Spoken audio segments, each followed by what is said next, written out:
Welcome to the Final Score Network and the Final Score Podcast, presented by Team Anders Realtors.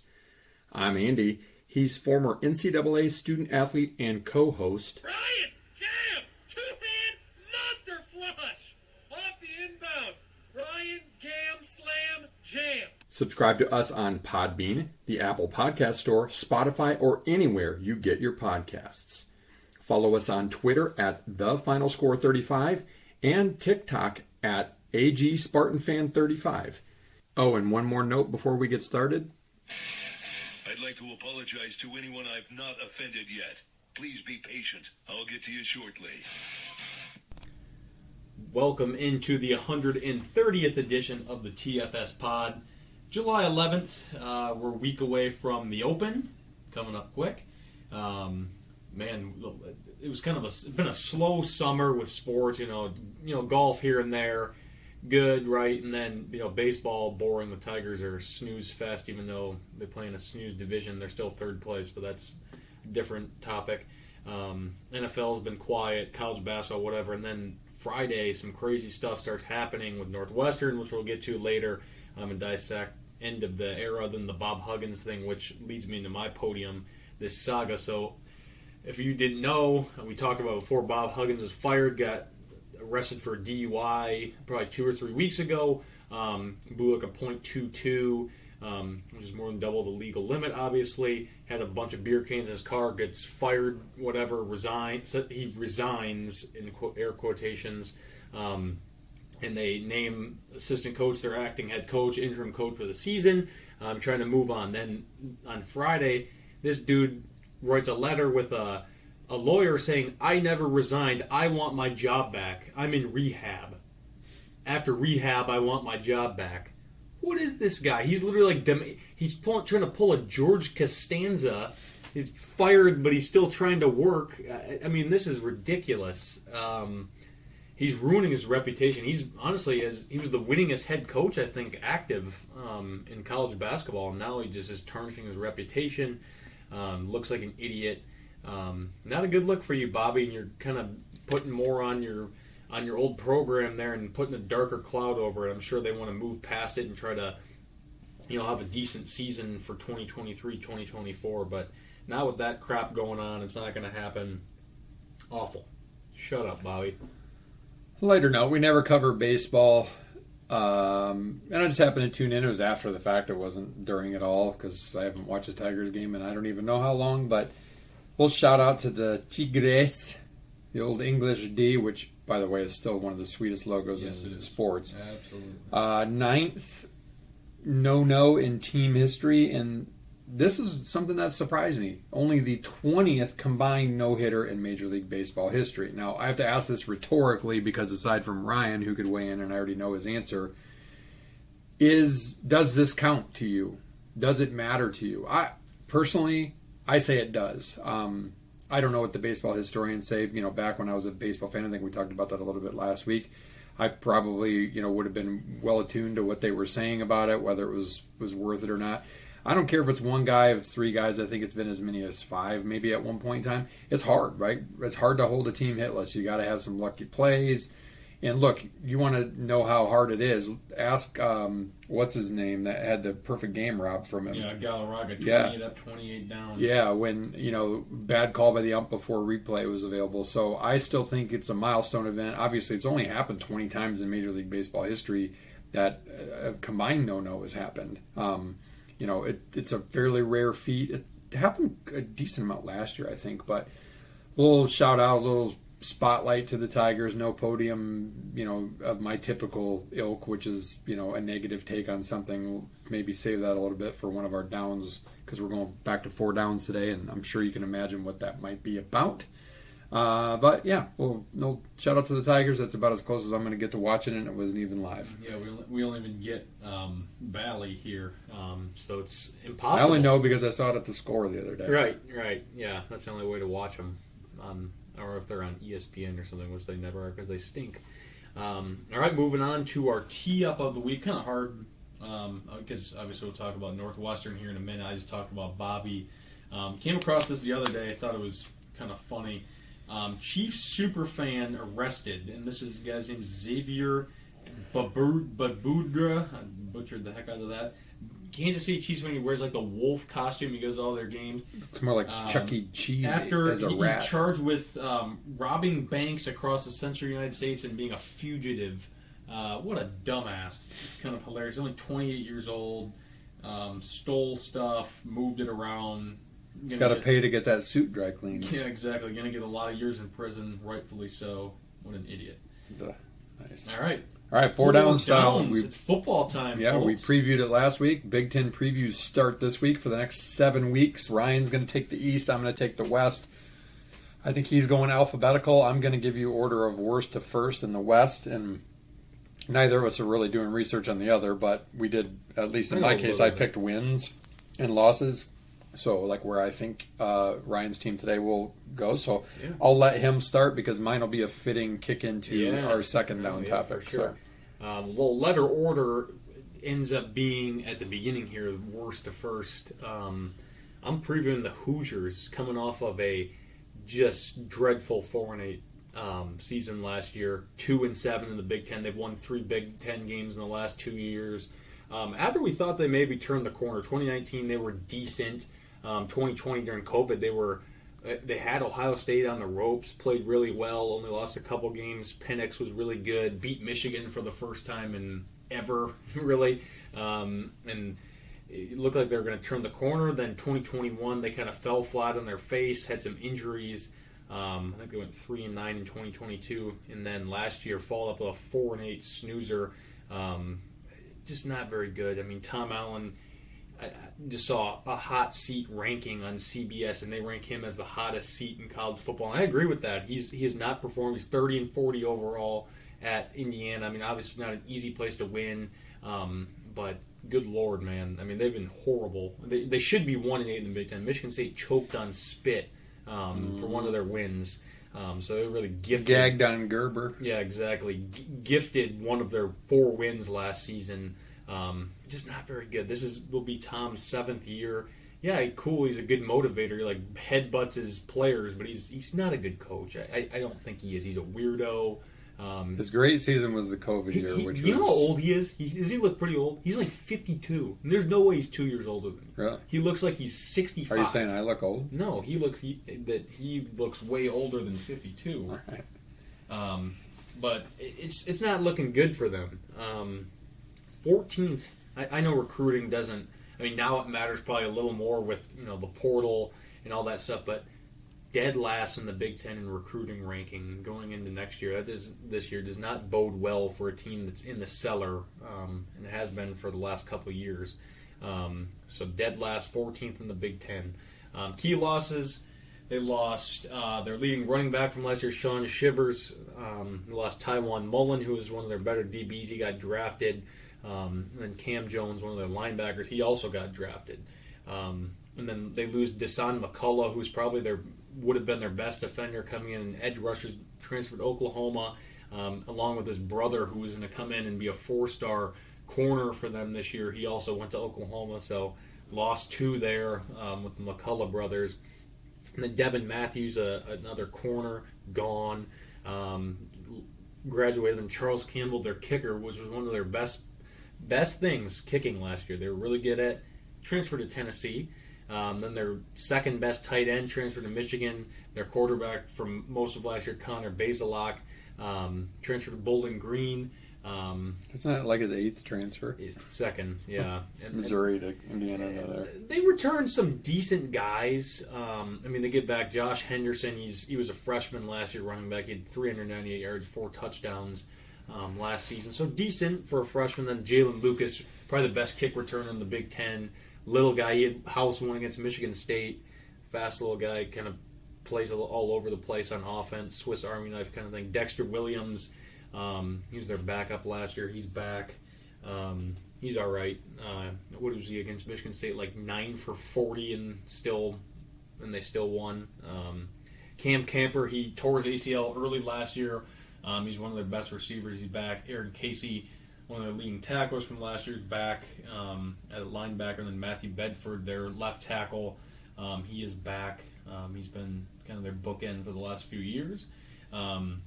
Not really any great high school recruits to right home involved. But got some decent newcomers. Christian Turner, former Wake Forest running back. We all know what happened with the last Wake Forest running back to transfer to the Big Ten. I don't think this guy's that, but this guy played at Michigan actually at the beginning of his career.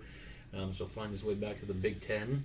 Andre Carter, one of the best ranked actually portal guys from Western Michigan, defensive lineman, kind of try to help them. Then Anthony Jones, defensive end from Oregon, played a decent amount for them. Then DeQuise Carter via Fordham, solid receiver. And then their quarterback, I'm guessing for next year, will be Taven Jackson, transferred from Tennessee. Trace Jackson Davis's brother, for those keeping the score at home.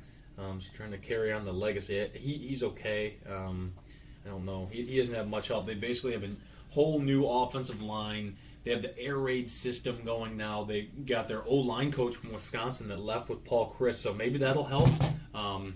Wisconsin obviously has really good offensive lines, but yeah, they need help, and they need help bad. Their out of conference schedule. Pull this up real quick. It's not awful, but I mean Indiana State home, yeah, that's definitely. I mean, it's all right. Louisville, Akron, kind of go through. I guess their full schedule. I've been going a dreadful 3-9, 1-8 in the Big Ten.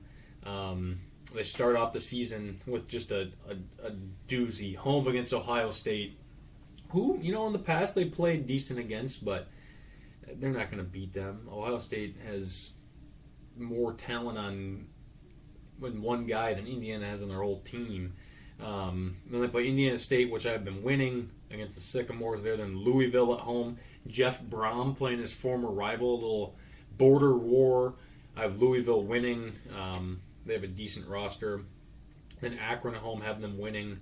Then they go to Maryland on the 30th. I have them losing that one. Then they have a bye. Then they go to Michigan, probably get smoked there. And then the 21st, I have them winning their one and only Big Ten game against Rutgers at home. And then they travel to Penn State for a loss. Home against Wisconsin, loss. At Illinois, loss. Michigan State at home, loss. And at Purdue, loss. 2-1 out of conference, 1-8 in the Big Ten. Tied for 6th place or tied for last. It's going to be a long year in Bloomington, and I would not be surprised to see Tom Allen be sent to the moon. Hang in there, Hoosier fans. Basketball season is just a couple of months after football starts. I have exactly the same prediction as Ryan. They're just not going to be very 2-1, 1-8, 3-9, same wins, same losses. I just don't see it. The roster is king, whether it's through recruiting or the portal, and it just, I mean, if your best quarterback from last year, transferred down to the MAC, that's telling you a little bit of something. This Jackson kid's not bad. He was highly regarded recruit. But he was probably third string at best last year in Tennessee. Yeah. Mm-hmm. And who cares about highly regarded recruits? We know what that means. Nothing. Mm-hmm. So, all right. That's it on... That's all I got on the Hoosiers. All right, I'm going worst to first in the West. Last year I did the East, Ryan did the West, so we flip-flopped this year, and probably no real surprise here, and it's back to how it was in the 80s. I've got Northwestern on the clock for a preview. A little shout-out to sportsreference.com and Athlon for some of the source information that I got. Always helpful when you're kind of digging around the internet to piece these together and put your own spin on it. So I kind of have a style. I used to do these way back when I had the Final Score blog or website, and I did Big Ten previews and got picked up by a lot of Big Ten area newspapers, the West Lafayette Journal Courier or something like that.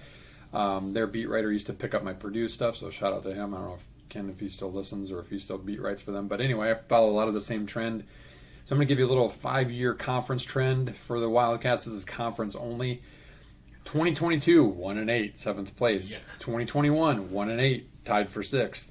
2020, 6-1, first Big Ten title game. 2019, 1-8, 7th place. 2018, 8-1, first Big Ten title game. So true feast or famine format for the Wildcats, and I hate to tell you, obviously me previewing them first tells you is another famine year. There's a lot of reasons why. I'll get into that in a minute. let's take a look back at how I picked them last year. Again, Ryan did the preview, so I didn't do as much homework. I actually was an optimistic, had them going 3-0 and out of conference. They went 0-3. I had them going 0-9 in the Big Ten, and they went 1-8. If you recall, they beat Nebraska overseas. I called that. And that was, they never sniffed a win after that, and they had some bad losses in there. Yeah, who did they lose to? Who was the really bad one they lost to? Southern Illinois. Yeah, I remember watching. Well, 1AA or FCS foe. Overall, I had them 3-9. They went 1-11. I pegged them for last in the Big Ten West, and they did go last in the Big Ten West. But yeah, so I have a decent track record picking them. Probably gave them more credit than they were due last year. We'll see how that goes this year. So 2023 outlook. Since winning the West in 2020, Northwestern is 4-20. And they have just 2 conference victories since then. Coach Fitz adjusted his coaching staff and added a couple of players from the portal heading into this season. Cincinnati transfer Ben Bryant is a crucial addition EMU quarterback for an offense that averaged only 13.8 points per game last fall. But newsflash, mid-creation of this content and preview, Fitz is gone, and we'll talk about that a little bit, right, wrong, or otherwise, in a minute. Looking at their offense, coordinator Mike Bajakian kept his job despite that dog shit offense. There's no other way to put it. They finished 128th nationally in scoring, 123rd in yards per play, 4.5 yards per play, and 130th in turnovers. To put it in perspective, I think there's like 131 or 132 teams in D1. Yeah. They had 31 turnovers last year. That's almost 3 a game. That already horrible offense loses first-round NFL draft pick Peter Skoronski at left tackle, and Northwestern's been churning out some tackles and guards lately. Yeah, they have. They've got had some good offensive linemen, and then running back Evan Hull, who produced a ton of offense the last 2 seasons. He probably did most of it, 27, 32 yards of offense the past 2 seasons. So the Wildcats clearly have to get markedly better on offense, or there is no way they climb out of the cellar, and I don't think that's going to happen. Quarterback should improve over last year. They had sophomore Brendan Sullivan, who is now an experienced backup. In Michigan, he started a game or maybe 2 last year, and he's going to be the backup again. But it gives him fail-safe. You always want to have a backup in today's day and age. But again, like even with Ben Bryant, not every transfer is a jackpot. Not every transfer is a canine. In fact, somebody's got to have done the research. It's probably like for every one great one, there's 5 duds. The Cats have had a few over the years, notably the kid from Clemson, his name escapes me, who was supposedly a great quarterback. He was back Hunter Johnson, he was horrible. He was back up to, Muppet Trevor. Boy, Trevor Lawrence. He didn't pan out. So can Bryant be the savior that's needed? He'll likely be projected just fine as Northwestern. He'll be protected okay. Northwestern has a solid track record up front. We talked about that, but how about the other skill positions? Clearly, they've been in need there lately. Former Vanderbilt and ASU transfer, sensing a thing here, a pattern. Like a lot of the transfers Ryan and I both talked about are on their 3rd stay, which is gross. That's another topic for another day and something we've talked about. But Cam Johnson, he brings definite experience. He's going to need to stand out at wide receiver. He's going to have help in fellow receivers Bryce Kurtz, Jacob Gill, and Michigan transfer A.J. Henning, who could also play into the return game. Cam Porter is back at tailback. He tore his knee up in 2021. I don't remember if he played much last year. No, he's pretty decent. But he should be the answer to the loss of Hull. Anthony Tyus III brings a big back change of pace, and Joseph Hyman, Himon, the second. So what's with all these thirds and seconds? Snooty. Is a promising looking freshman. Tight end's a little light on depth, but Thomas Gordon was a good one for them last year before he got hurt. So can he come back? We'll see.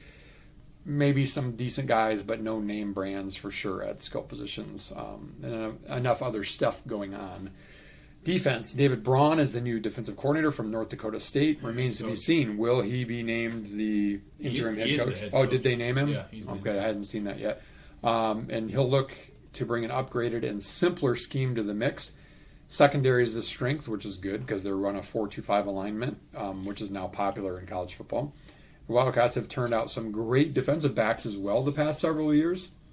The star will be senior safety Rod Hurd II, another one of those seconds, thirds, juniors, whatever. Garnett Hollis Jr., speaking of juniors and seconds and thirds, should be good. And safeties Coco Amizea and Jeremiah Lewis are also experienced. So I think Northwestern secondary is going to be pretty decent. Linebackers, Bryce Gallagher, Xander Muller. A lot of tackles last year. I think 187 total tackles. They're solid, but they lack the speed to cover sideline to sideline in this 4-2-5 scheme. Michigan State fans like us, we've seen that. Like when we first did it and we did not have the speed there. If you do not have speed, I don't even care if they're not very talented. You need to have speed, the guys that can hit guys. These guys can clearly wrap up in tackles, but can they get this sideline to sideline? Don't know. Keep an eye on that. There's a new D-line coach, Christian Smith. He takes over a group losing a high draft pick in, I don't even want to try to say his name, Adetomiwa. Oh, that guy got picked, Adebaware. Smith will lean on ends Sean McLaughlin and Aiden Hubbard, and then tackle Najee Story and several transfer interior linemen. So the D-line could prove to be decent. Special teams wise, in a word, they were special last season. The Wildcats finished last in the Big Ten in net punting, and both punt and kickoff returns. Luke Akers is back to handle punter duties. Will he get better? Don't know. Hopefully for their sake. And Northwestern will return to kicker Jack Olson, former Michigan State recruit, who missed his only field goal attempt in 2022. I don't know if was he one for. He missed his only field goal attempt, so he must have had one attempt last year. Yeah, I think I remember that. So promise because he was a fairly high recruit at Michigan State, but again, maybe one man's trash is another man's treasure, or one team's trash is another team's treasure. My final take: Northwestern is not a program that can get rich quick in the portal. The academic standards are way too high. There are some notable newcomers, but coming off the worst season since 1989, and now without its longtime head coach, the Wildcats are in for another long season, maybe another long several seasons. Will they ever find a potential lifer head coach again? No. Not super likely. Nobody stands out to me again. We'll talk about that a little bit more. So let's give you a little floor and a ceiling, and then my prediction. I think their floor is 1-11. I think they'd be hard-pressed not to at least get one win in the schedule. In fact, the first time I went through, I actually gave them more of the ceiling, which was 4-8, and then Fitz got fired, and I went back and reevaluated. The West is a freaking mess, just like it was last year. So it is if they show some early signs, maybe they could hit that ceiling of 4-8. I just don't see higher than that. I mean, they start at Rutgers.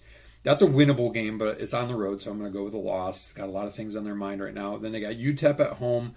I don't know that much about UTEP, but I'm going to assume that they can sneak a win there. They're going to Duke, who smacked them last year. Duke actually was good last year. Duke's going to be decent in the ACC again. That's a loss.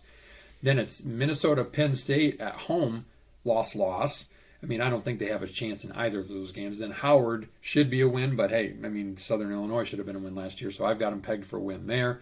Then a bye, then at Nebraska, L, Maryland, L, Iowa, L. Now, I will say, in transparency, I actually originally had them beating Iowa in Evanston because they always seem to pull off some sneaky one.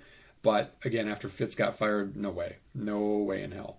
Then they go to Wisconsin, loss. Purdue at home, loss, maybe winnable. Purdue, you'll see soon enough where I've got them falling. I'm not too super sold on them, so maybe a win there. At Illinois, doubtful. Bielema's got Illinois looking in good shape. That ends up out of conference 1-2. Big Ten record 1-8 for 2-10 overall, which is a smidge better than last year, but not much. Flat out dead last in the West, and of course no bowl game. And who will they hire as their coach? Now, if they have a great season, maybe they hire hire the defensive coordinator. You know whose name I saw is hot for Northwestern? John Gruden, former Wisconsin coach Paul Chryst. Oh yeah, I could see that. Does he? The problem with at Northwestern, and we can just get into it, unless you have any other comments on Northwestern. I mean, I have literally the same thing as you. Same record, same wins and losses. Same as it's Indiana. Pretty easy. Yeah, so let's get into what's going on in our second Just down. Wild. So if you missed it, you've been under a rock. Northwestern, Pat Fitzgerald's been there 17 seasons. Now recall, it was about this time of year 17, 18 years ago where their coach, who was fairly recent and successful, I think he came from Miami, Ohio, and his name Randy Walker. Yep. Was out for a run and dropped dead of a heart attack. Tragedy. Like Northwestern was actually pretty decent at that time. It was early 2000s. They were competitive. They had done pretty well with Gary Barnett. Obviously, they got to the Rose Bowl and things like that. And then Fitz gets thrust into this as a 32-year-old. I think he's the youngest coach in college football. No, 30-year-old, because he's just 47 now. Yeah, he's young. So he was 30 at the time. He was the youngest coach, maybe even 29. Youngest coach in college football. Thrust in and leads them to some great years. I mean, they had 10 winning seasons out of 17. He won 110 games. They went to 10 bowl games. These are things unheard of for people my age, like Chris and some of the older listeners would know. Like Northwestern was a sure 5, 6, 7 touchdown win. I mean, Michigan State once with an average team in the 80s beat them something like 77-10. Blake Ezor had 6 touchdowns in that game for Michigan State. So, we're talking about Pat Fitzgerald played at Northwestern, part of that Rose Bowl team in '95, one of their best players of all time. Turned away the NFL numerous times. They called for him because he's a good football coach. And so all of a sudden, none of this has come to light. None of it at all. And all of a sudden, Ryan sends me a text and he's like, "What? Look at this." And he was suspended 2 weeks without pay for alleged, and still kind of alleged, hazing activities or whatever you want to call it at I'm going to find my details here at in the locker at Northwestern in the locker room. So summary, here, I'll go to one of the articles I have. So I'm not going to get into all the details. If you missed it, there's plenty of stories. You're going to find it. But when your article starts off with content warning, this article contains mentions of hazing, sexual assault, and suicidal ideation. That's not a good thing.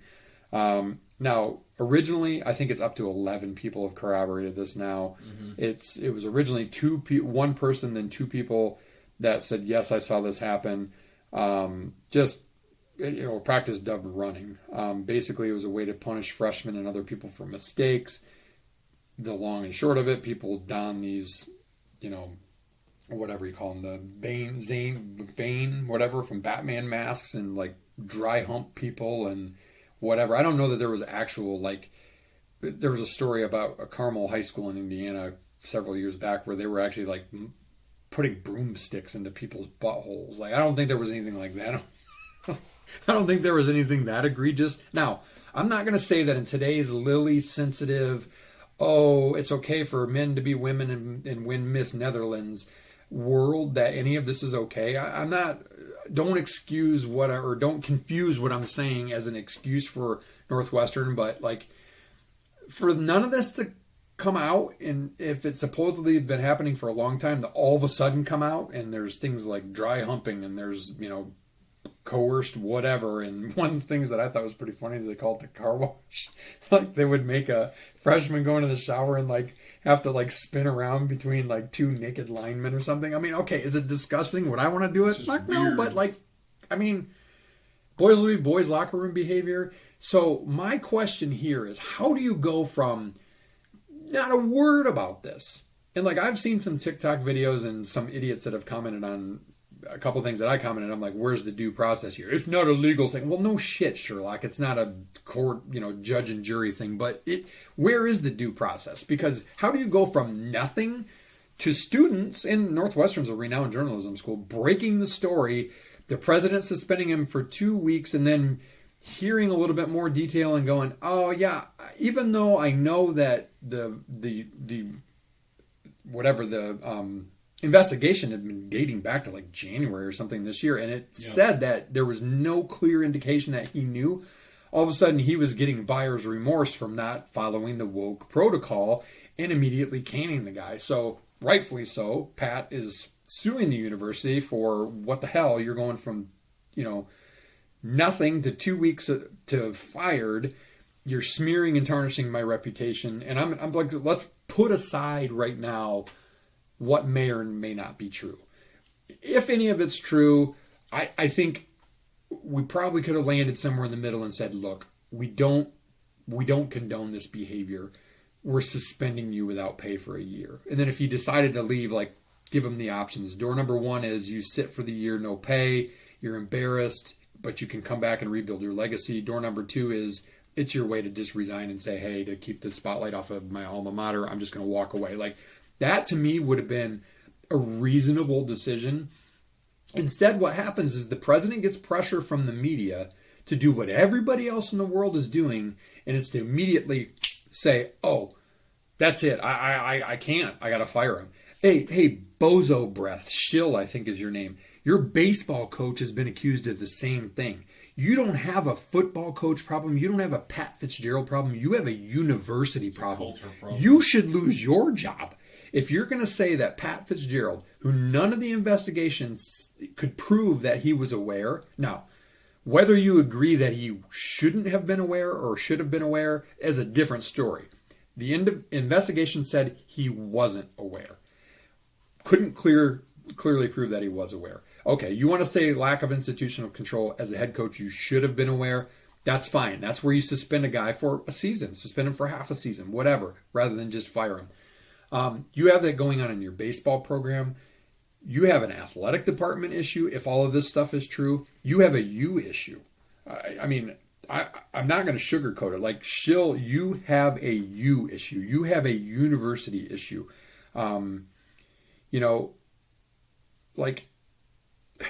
I get it. It's complex. Fitz is the best coach in the program's modern history. He's beloved. I said just last week, I still think he was the best coach in the Big Ten. I think he's going to land on his feet in the NFL and he'll be just fine. He'll sit it out for a year, fly under the radar. He'll wash back up as a defensive coach in the NFL. I think he'll be just fine. I just think Northwestern screwed the pooch on their approach to this because they proved what happens in society today of there's no chance for an investigation to, in this case, the investigation didn't even prove him, quote, guilty. Again, I get it, any idiots that are going to be like, oh, well, it's not a court of law, you don't have preponderance of evidence, but I understand that. But in human decency, and a guy that's been there for 17 years, who gives to his program, who gives to his alma mater, you give that a little bit more of a chance. I get it. The window dressing looks horrible. It looks bad because all people care about is the shiny headline and the shiny object, and they hear the quick thing. But here's a news flash for you. Did anything bad happen? Now, granted, the coach was long gone at this point, but what bad happened at the University of Michigan over their doctor who was like Nasser, but that was molesting boys for years, male athletes for years? What happened at Ohio State where that happened? Why is it okay to make Penn State and Joe Pa a scapegoat and Pat Fitzgerald and his just him at this point in time a scapegoat, but not Ohio State and Michigan? Let me see here. Let me see. Where's the Big Ten's bread buttered? Oh, where's the TV network's bread buttered? Oh, yeah, Ohio State and Michigan. But we're going to make an example out of Michigan State for Nasser and Ohio State and for Penn State, and we're going to witch hunt Michigan State. You don't even have proof that he knew about this. Again, should he have? No question he probably should have been aware of it. It's his locker room. You got to be under control of that. I totally get that. Suspend him for 6 games. If it's me, I suspend him for the year, and I give him the option. You, Pat, I know that the investigation doesn't show that you're guilty, but here's the thing. This is a situation I'm in. This is how this looks to Northwestern. It's a chance for us to kind of get things right, to really kind of like put together a task force or whatever.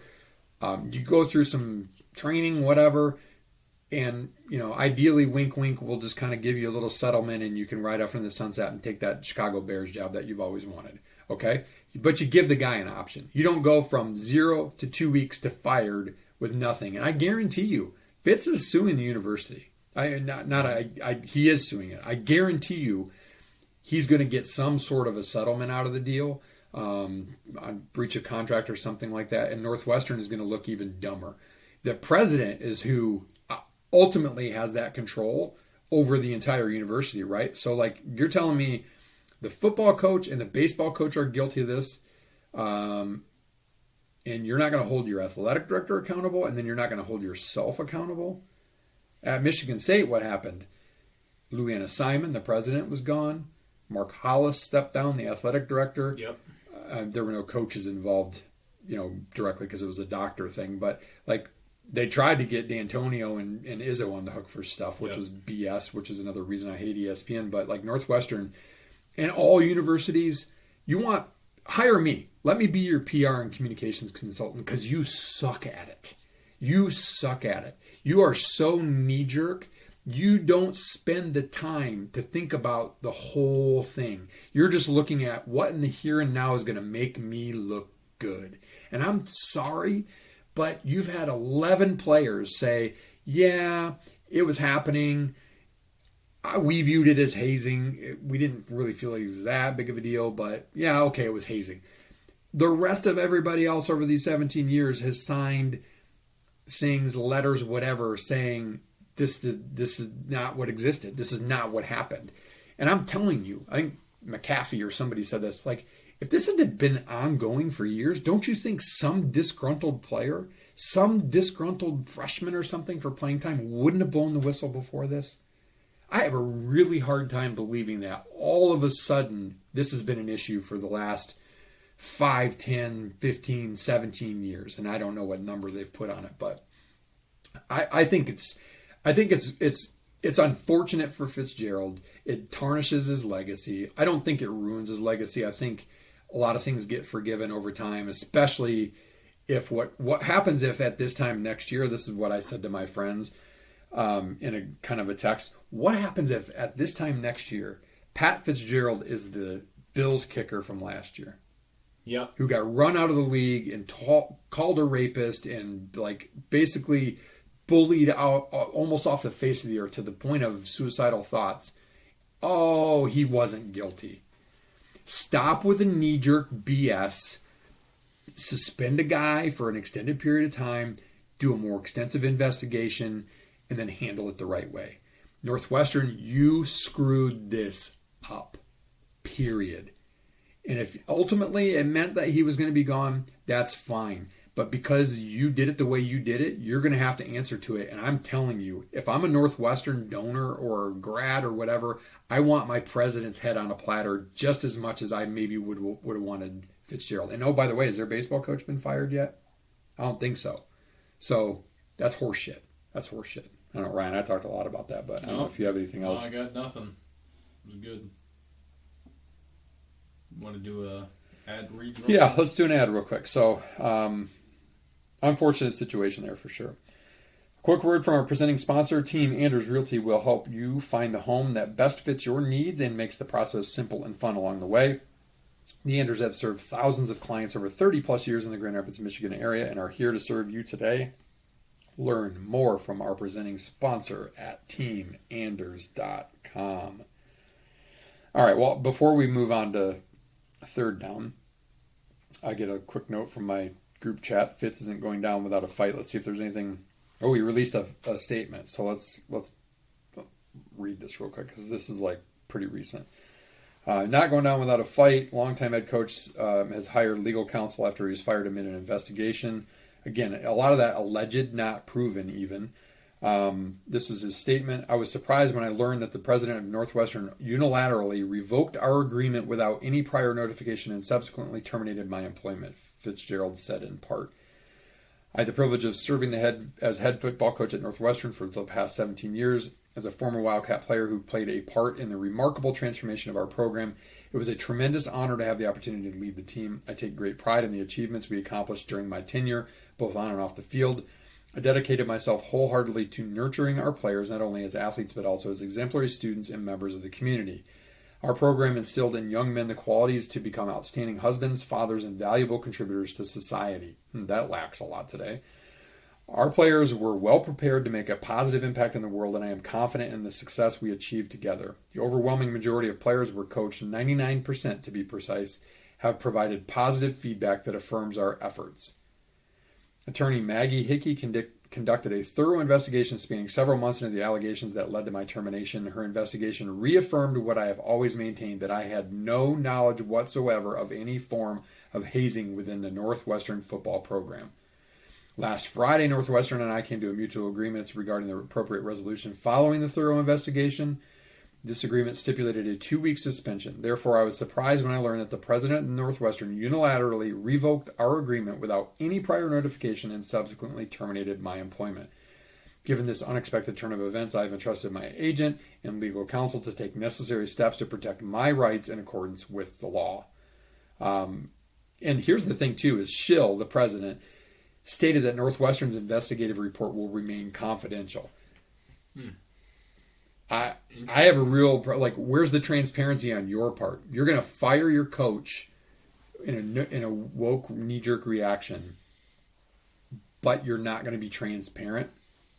I have a real problem with that.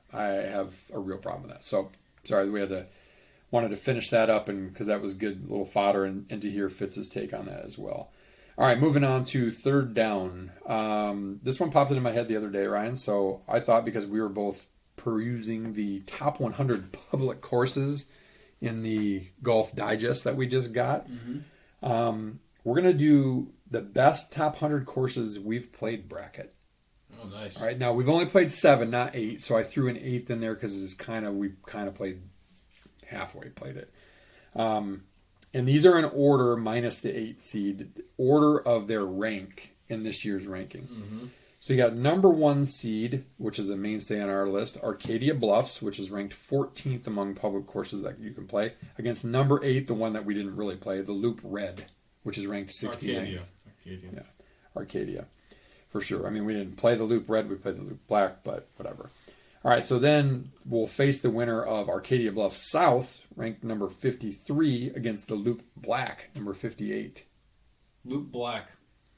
Ryan's going Loop Black. I'm going to go South. I think Arcadia South is such a throwback course with the church pew bunkers and the square greens, and we're going to get to play it here in a couple weeks.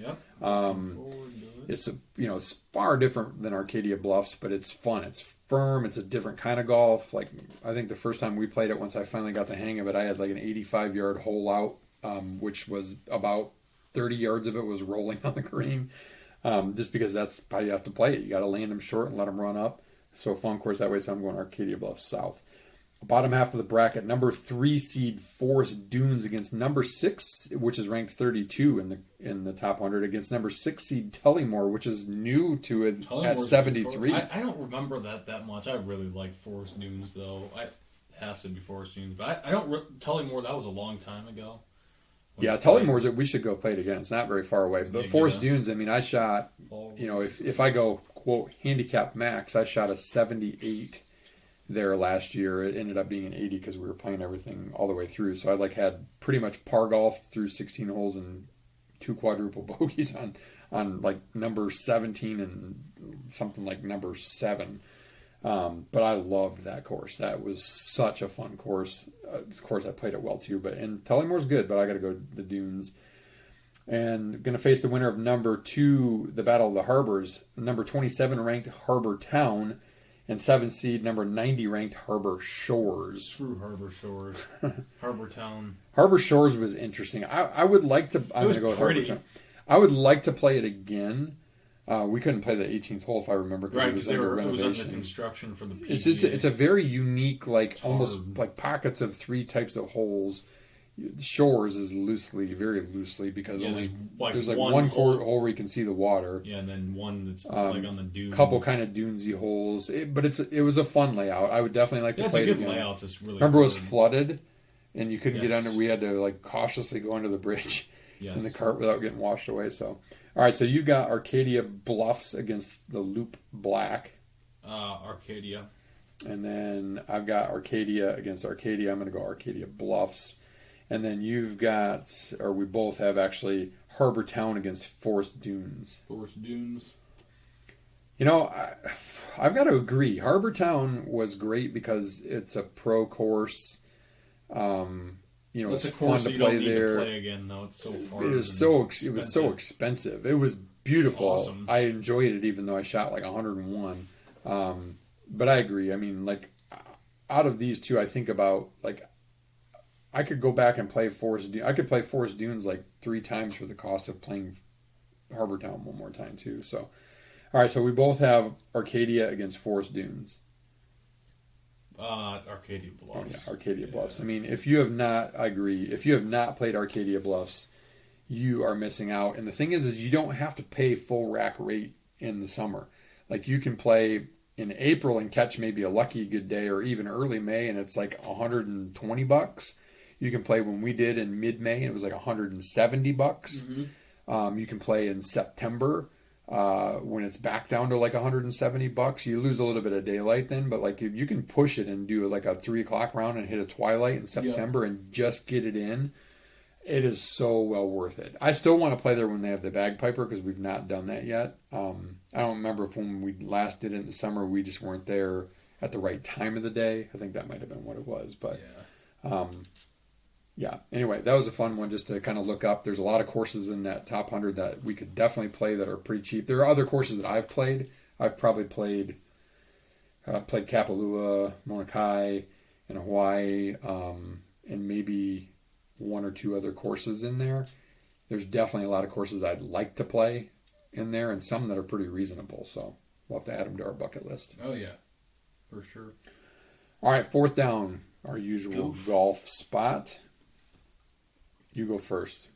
All right. Recapping the John Deere Classic. Course I would like to play. Public course. Yeah, What'd you say? Like $170? You can get it for $170. Pretty good for a pro course. In the Quad Cities, my guys combined for 46. Ludwig, man, that guy's gonna win sometime. I think he's gonna make the Ryder Cup team for Europe. That dude's a stud. If you have not paid attention to him, please do. I don't know if he's playing the Open or not, but he's a force to be reckoned with. He's a really good young player. Your guys combined 83rd, had him miss the cut. Power had a nice Sunday. Sepp Straka flirted with 59, and then he choked kind of on the last hole. Went for it, overdrew it, ends up still shooting a 62, which is and hangs on to win. And like wins, it was looking dicey because he had he went from a 4-shot lead to a 2-shot lead with that double bogey on the last The guy hole. was tied for like 110th after the first day, and he won. I mean, that's pretty remarkable. Yeah, just grinding it out, and he was so chill. Like watching that round, Yeah, like he he was laughing a little bit, but he was just chill. Like cool guy. I said to Ryan, that's how I felt on the front 9 of our round. I mean, I didn't shoot a 28, I shot a 38, but that's how I felt. Like you just like when you get in the groove, and things just feel good, and like just nothing phases you, nothing bothers you. You could see that in him. And there's another guy, European Ryder Cup player. He'll qualify for that team, and he's going to be good. I mean, he looks, he's built older, but he's only 30. Yeah, he's a big guy. You know, he hits it a long way. He's had a couple wins now on tour. Won the Honda last year, and seemingly a nice guy. Yeah, he seems like a good guy. You know, that's the thing is like with a new breed of Euros, like Aberg and him and this other like Danish dude, Hovland, like they're not like the despicable the guys you despise like Poulter and Sergio and some of those other dickwads that have historically played for Europe. Like you don't hate Rahm, you don't hate Rory anymore. Like it kind of in a way it spoils the Ryder Cup in that way because you don't have that like you just want to beat them because you can't stand them. They actually have some nice guys, but it should actually make for a much more competitive Ryder Cup over the next several years. The U.S. hasn't won across the pond since like the 90s, so yeah, I hope they can do it. Scottish Open, speaking of across the pond, we've got Links Golf the next couple weeks. Can't wait to watch that. Scottish Open. Who won that last year?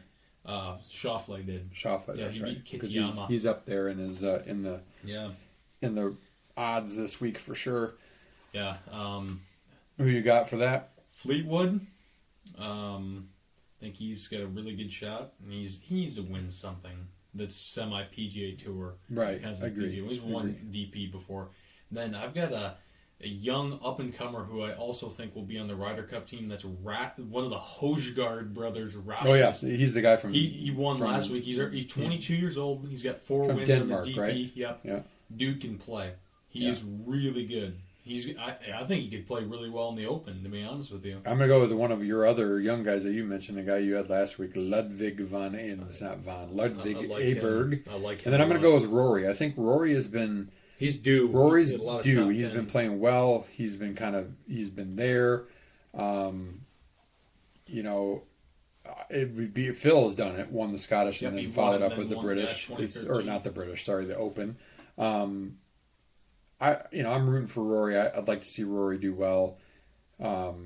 That'll be a fun one to watch because you got Renaissance Club's a great course. yeah, and you've just got all the There's a lot big of guys are guns playing in in it because it's a good warm up for the Open. So Yeah, I think Shane Lowry's due for a good weekend too. He hasn't been playing great this season, but I watched a good. You picked Fleetwood. I watched a good thing on Golf Channel last night. It was kind of going through Lowry's career and his rise up from nothing to, being the second best player to Rory in Ireland.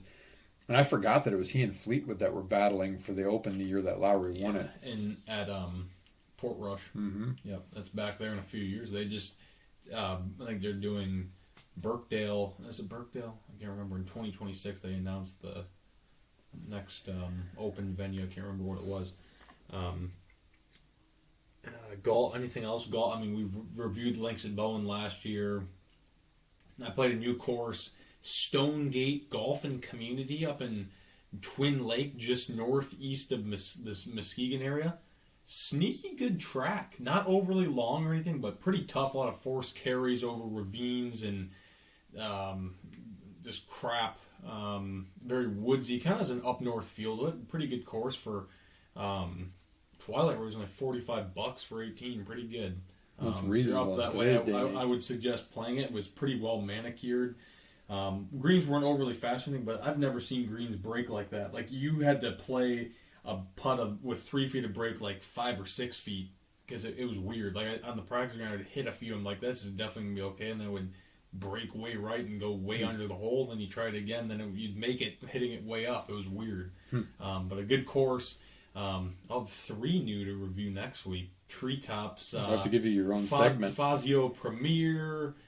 Rick Smith Tradition, Rick Smith Signature. Was hoping to get on 3 tops, but they don't really have anything available. Looking forward to that. Yeah, I had a couple questions for you on golf, and then supposedly I've not really seen this. I know you said you saw the news today, but no more Norman as I don't know if that's tried. That might have been CEO. in their. I don't know. There's some hearings and stuff ongoing. That's for yes, sure. it's going on. It was going on today. They were in Congress. Yeah, because of the PGA whole Saudi thing.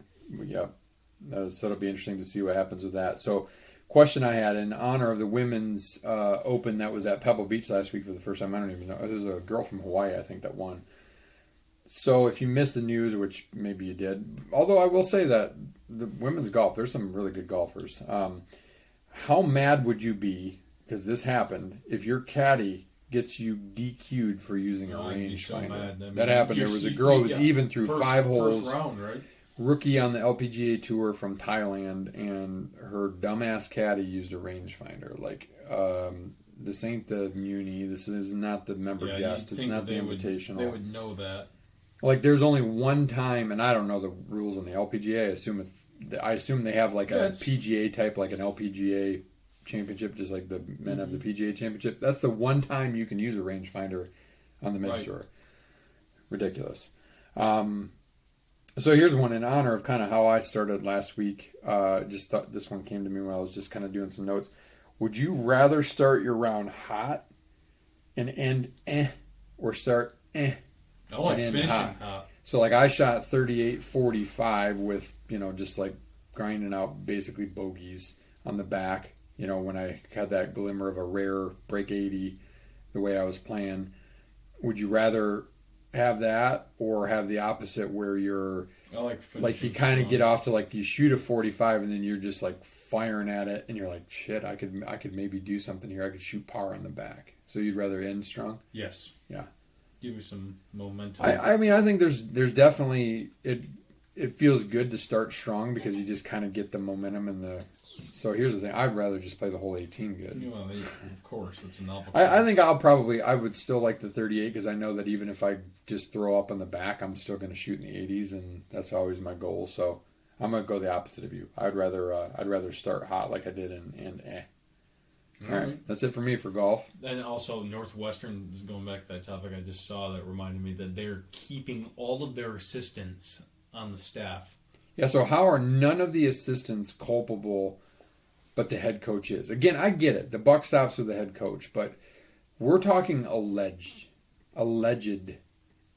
things. Alleged. And nowhere in a 9-month or 6-month or however long it was investigation was it found that Pat Fitzgerald, independent investigation, not like Pat picked the person to do not like me going, hey Ryan, investigate me, wink wink. Like independent investigation did not turn up anything, and you fire him. Northwestern screwed. They're screwed. They're going to end up paying bank on his contract, and they're going to think that they got rid of one problem, and they've got major problems. And again, it sits to me with the president. Like if I'm the board of trustees, I'm looking at the president going, dude, you're a yob. You fired our football coach, who, by the way, has got the donors kicking in to build a new football stadium. That'll actually help turn some revenue in here. He built this gorgeous football building that's on Lake Michigan. And you're keeping your baseball coach who's had similar allegations. Like, find out if it's true, discipline in-house, and don't knee-jerk to the media. I would fire, if I'm the board of trustees or if I'm a rich donor, I'm saying, if I'm Mike Greenberg, ESPN personality who went to Northwestern, I'm saying fire the president, who came from Oregon, right, by the way. So it doesn't surprise you that he's a woke liberal. Yep. All right. I guess we can sprint it on home. All right, so these first two on Golf Digest, shouts to them. They always have good questions. Links or Parkland Golf? So Parkland would be kind of like Blythefield. Links, obviously. We don't have a lot of true links courses around here.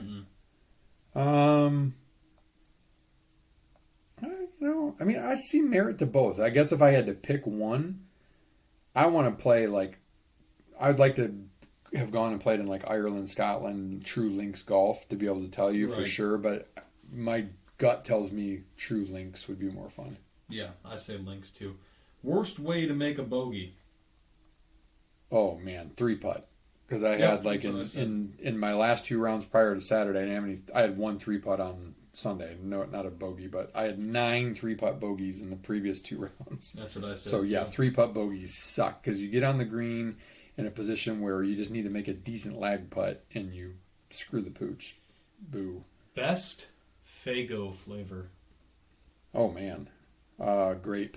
That's what I said as well. I can't really have that. I can't really have that anymore because of. I mean, you can. It's just you're gonna have to. I got my diabetes. Yeah. I can have a sip. I can have a shot. I mean, I can, but I just can't have any other sugar for the rest of the day, basically. Will you, with it coming up, first game is August 3rd. Will you watch any of the NFL preseason coming up? I might have it on in the background, but if there was a Michigan State guy that I kind of wanted to watch that was maybe trying to make a roster or something, maybe, but no. I mean, I'm glad they went to 17 regular season games and 3 preseason games. They don't even really play the starters.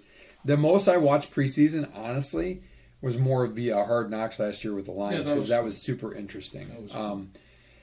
Yeah, I'll have it on TV, but I'm not that diehard. To be honest, if college had that, I wouldn't watch it. Spring ball, I could give 2 shits about. So I don't think I would. I don't think I will. I probably will because there's still golf, right? You got the FedEx Cup finishing up about that time. You got Ryder Cup coming up. That's in September, but I will because I'm a sicko.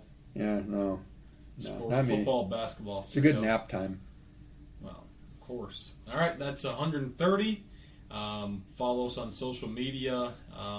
You want business cards to pass out? We have some. I did a nice job. Redesigned our logo. We've got a QR code on there. We need to start handing them out to beverage cart girls to hand out to people or something on golf courses. Right. But we appreciate you guys listening. Let us know what you want to hear. If you have any questions that you want answered, any brackets you want to hear, Mount Rushmore, Canadian Mount Rushmore. I think I had a good one for us to do eventually, or just a good topic for you can lead it. The coaches. We can do that another time. Appreciate you guys listening. Thank you. Couldn't do it without you. And happy almost open week. Next round of previews. Happy 7-Eleven. Go get yourself a Slurpee in the next hour and a half. Next round of previews next week. All right, meantime, as P.G. Wodehouse once said, golf, like measles, should be caught young.